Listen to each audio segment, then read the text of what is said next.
വഴുതനങ്ങ ഒട്ടും ഇഷ്ടമല്ലാത്തവർക്കും ഈ കറി ഇഷ്ടപ്പെടും കേട്ടോ. വഴുതനങ്ങയും ഉണക്കസ്രാവും ചേർത്തുള്ള കറിയാണ്.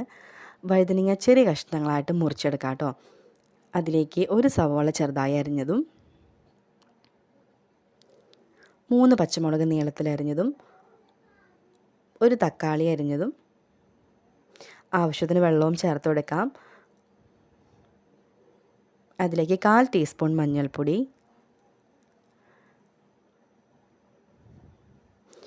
ഒരു മാങ്ങ നീളത്തിലരിഞ്ഞത്, ആവശ്യത്തിന് ഉപ്പും ചേർത്ത് നന്നായിട്ട് വേവിച്ചെടുക്കാം.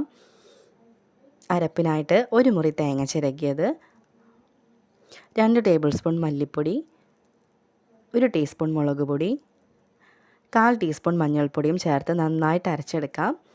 വെന്ത് വന്നിരിക്കുന്ന വഴുതനങ്ങയിലേക്ക് നമുക്ക് ഈ അരപ്പ് ചേർത്ത് കൊടുക്കാം കേട്ടോ. അതിന് ശേഷം അതിലേക്ക് ഉണക്കസ്രാവും കൂടി ചേർത്ത് കൊടുത്ത് നന്നായിട്ട് വേവിച്ചെടുക്കാം. അങ്ങനെ വെന്ത് കഴിയുമ്പോൾ നമുക്ക് താളിച്ചെടുക്കാം. ഒരു ചട്ടിയിലേക്ക് എണ്ണ ഒഴിച്ച് കൊടുക്കാം. ചെറിയ ഉള്ളിയും കറിവേപ്പിലയും ചേർത്ത് കൊടുക്കാം. ഉള്ളി നന്നായിട്ട് മൂത്ത് വരുമ്പോൾ അതിലേക്ക് 1/2 ടീസ്പൂൺ മുളക് പൊടി ചേർത്ത് കൊടുത്ത് മൂപ്പിച്ചെടുക്കാം.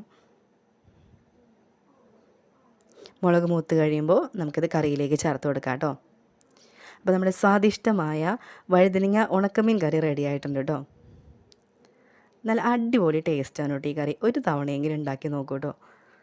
വഴുതനങ്ങ ഒട്ടും ഇഷ്ടമല്ലാത്തവർക്കും എന്തായാലും ഇഷ്ടപ്പെടും ഈ കറി.